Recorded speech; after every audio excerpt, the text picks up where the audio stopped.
over there. Hey, I'm Albert Lombardo. I was born in Beaumont 83 years ago. I opened up this Lombardo tree service many years back and was probably one of the largest in Beaumont at the time. Grandsons and sons, and we go worldwide, wherever there's storms. Frederick, Camille, Carla, we worked them all. Hugo, there's many of them. And what happened? In 1 hour, this little Hurricane Rita cut down more trees than I cut in a lifetime. And all the Lombardos are scattered all over town now.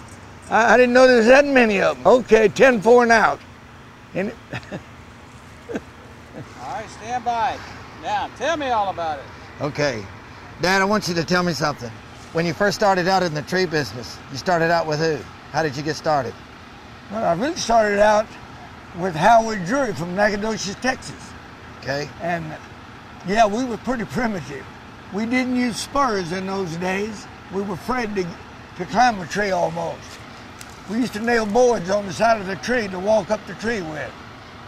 And then when you went, when did you go high tech? When did you get a rope?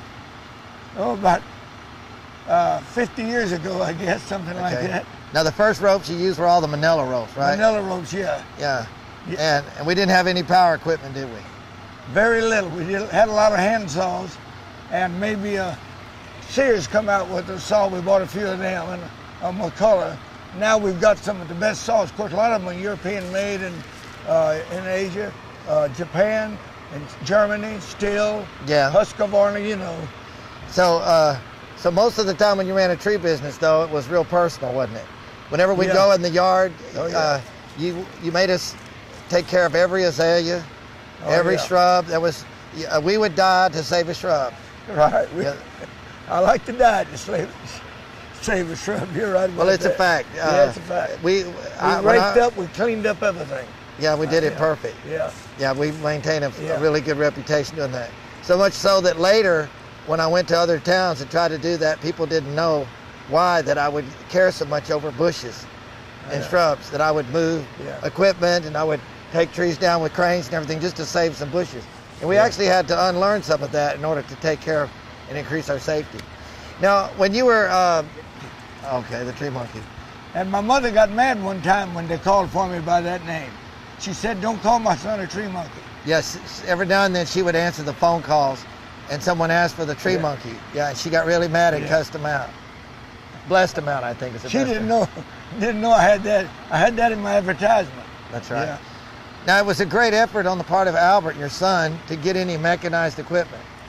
Now, Albert went ahead and was always trying to make the company go, right? Yeah, they had apprentice loaders and different heavy-duty tools to make work easier. But you didn't care about that. No, we didn't like backbreaking work in the old days. We still got a good reputation. Now we're here at the storm. We really, people have come out to me. Just the other day, Dr. Sudi came out and grabbed me and hugged me and said he wanted me to do his tree work. So I know we had a good reputation. You ready? Yeah, baby. I'm standing here in Beaumont, Texas, where we were born and raised and tree service started. If you look behind me, you're gonna see we're taking a big tree off of a house right here on, what road are we on, Duff Road? I think is this Kohler or Duff? Duff Road. Duff? Yeah, but we're taking a tree off and we got my granddad here. I was born into the business. Look back here, Papa. I was born into the business, and this is 41 years later, we're still working in this town taking trees off people's houses. This is the worst disaster that we've ever seen hit Beaumont, Texas. And my granddad's still alive to see the business as it's progressed, and he's here on the job site with his grandsons watching some of the work be done. It's been a family business for over 40 years now. All of his sons have gone into the business, his grandchildren are in the business, so it's come a long ways from the early days. Yeah, in between our fishing trips, we do a little tree work. What do you think about the progress that we've made over the years? Y'all have really grown, I tell you. All these different storms you've worked, you do a lot of storm work. I know you've worked all these big storms. One of the biggest that your daddy worked also was Frederick, Camille, Hugo. You worked Hugo too, didn't you? Yes.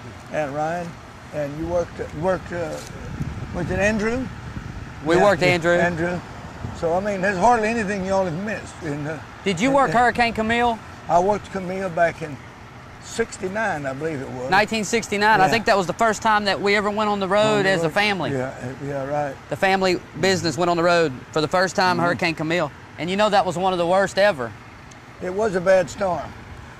And but I tell you what, this one was no piker itself though, because I just came into town last night, and y'all were already set up here, and it looks like a disaster to me. I came down some of the main streets, a street that I actually lived on once, Thomas Road. Yes. And it's pretty butchered up, I'll tell you that. We did a lot of work over there on Thomas Road. Yeah. Have you been by our mobile field office on 11th Street? Just for a brief second, Ryan. I came by there a little while ago because I hadn't been in town long. I wanted to get around, and I think, yeah. Well, I know growing up around the business, every year that went by, that we progressed a little bit in know-how, the types of equipment, techniques. It takes a long time when you start from the ground up with nobody to start the business. Well, and thank heavens that we had you to get a lot of that primitive stuff out of the way for us. Yeah, but so I when we think started in the business, surpassed to me a long ways. Well, we didn't have to start where you did. Yeah, but you've got so many more crews available now, and the climbing gear and equipment to do the work with. Y'all have really expanded. We've expanded off of the foundation that you laid for us to start with. Give me credit if you want to. Because we already basically, he figured out what spikes were before. I didn't have to figure that part out. The things you